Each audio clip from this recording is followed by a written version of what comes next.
where did that really come from? That didn't come from God. That come from Satan.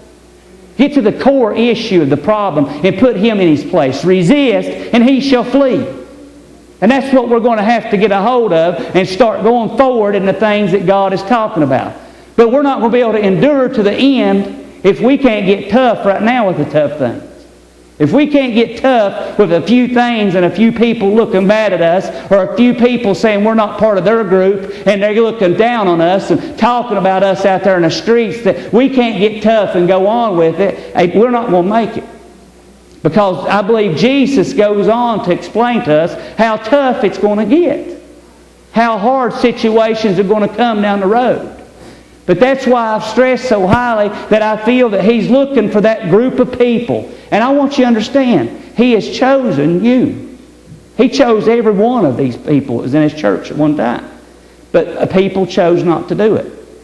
He chose you, and you have apparently have a heart of will to do it. Or you wouldn't still be here. Inside of you is a will to do what God wants.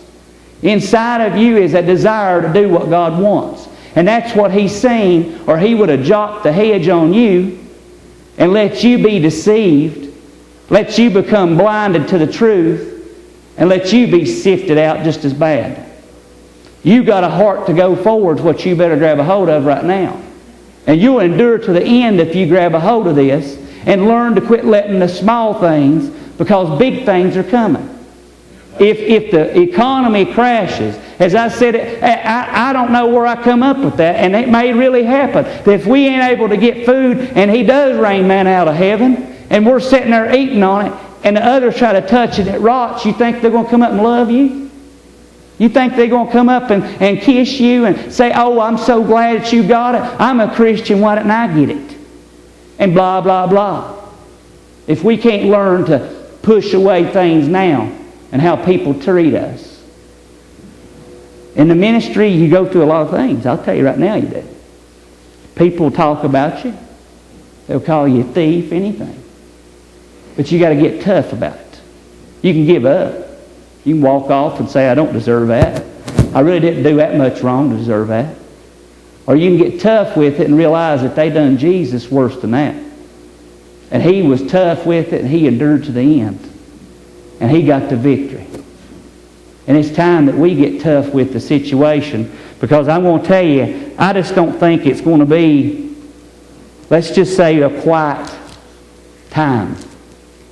Let's just say that, if you get what I mean. I just don't think that things are going to be so hush-hush through it all. I just don't think that, especially when the power of God starts pouring out, as He promises, as He's promised His church, and all the powers start coming forth, that there are going to be a lot of people going to be happy, and a lot of people is going to say a lot of things. And are we going to let it get to us, or are we going to let it be put on our tough skin and get our feelings off our shoulders and realize it's God that blessed us and chose us and gave it to us? He's the one. And you had a heart to be chosen. You had a heart that was willing to be used. You have a heart to be used of God. And that's what we need to understand and grab a hold of tonight. You're going to endure to the end if you grab a hold of this. And you take forward and go. But if you don't, disobedience of God, gossiping, causing division and discord in the body of believers. You think people like that's going to endure to the end? What kind of penalty is in store for them? And to be in such a shape to think that's right. Is that not blindness? Is that not as blind as you can get? And we've seen it more than once. That we know that people's done things that's absolutely wrong according to the Word. I mean, as wrong as it can be according to the Word. But they go right on and do it because they are so blinded to the fact that they think they're right. They believe that they're 100% right in what they're doing. And there's ministers out there like that right now. That's trying to help God with His decisions. Trying to help God to guide His plan instead of being patient and waiting upon God. waiting upon Him to do what He's going to do. I learned to keep my mouth shut, be as a dumb lamb and keep my mouth shut. Even though, as I told you all, there's a lot of things I know that the Lord has showed me. There's a lot of things that the Lord has showed me through some people that told me things. There's more things I've been showed in prayer about people that has gossiped. And I know who it was. Lisa can tell you exactly, because I told her exactly who they are. I can tell you exactly what they were saying that the Lord had showed me. But I have no hard feelings. I don't. Because I know where it come from. I know where it come from. And I know what went on. But it was people's choice to decide not to follow what God had. And it was God's choice to do what He said He was going to do. So we can't look back. We got to look forward. We got to go on. And we got to go on with what He's got. You can be turning to 2 Corinthians chapter 13, verse 1. We got to understand, and it'll take us, we got to understand that we got to get a hold of that.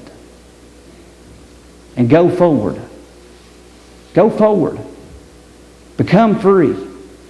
Learn that our job is to be a servant. My job, your job is to serve and help. That's what our job is. That's what we're to do. That's what we're to reach out. And why don't you see thousands saved today? There ain't no seed being sowed out there. Because He said in order for someone to be seed, someone had to plant the seed and then someone reaped. But there ain't no seed being planted because we're not reaching out. Because deception, love being iniquity abound, love being waxed cold because of what people saying and what they're doing, because those are being deceived or saying things about us or acting certain ways about us. Or even the enemy's lying to us saying, hey, my pastor don't love me. My pastor's wife don't love me. And it deceives us. It gets us into that shape. We better learn to recognize which voice it is. That if you're getting that kind of voice to you, that's not God. That ain't God. God ain't going to tell you stuff like that. That's not Him. And we better recognize that in everything that we do. 2 Corinthians 13 verse 1 says this. And this is the third time I am coming to you. In the mouth of 2 or 3 witnesses shall every word be established. I told you before and foretell you as if I were present the second time, and being absent now I write to them, which heretofore have sinned, and to all others that if I come again I will not spare. Since ye seek a proof of Christ speaking in me, which to youward is not weak, but is mighty in you. For though He was crucified through weakness, yet He liveth by the power of God. For we also are weak in Him, but we shall live with Him by the power of God toward you. Examine yourselves, whether ye be in the faith. Prove your own selves. Know ye not your own selves, how that Jesus Christ is in you, except ye be reprobates? But I trust that ye shall know that ye are not reprobates. Now I pray to God that ye do no evil, not that we should appear approved, but that ye should do that which is honest, though we be as reprobates. For we can do nothing against the truth, but for the truth. For we are glad when we are weak, and ye are strong. And this also we wish, even your perfection. Therefore I write these things, being absent, lest being present I should use sharpness, according to the power which the Lord hath given me, to edification and not to destruction. The people and all the areas of what we've been trying to get to. Number one, God proves Himself more than one time to us in things. The Word even proves itself. If you can look, you'll find that He'll back it up more than once what He says.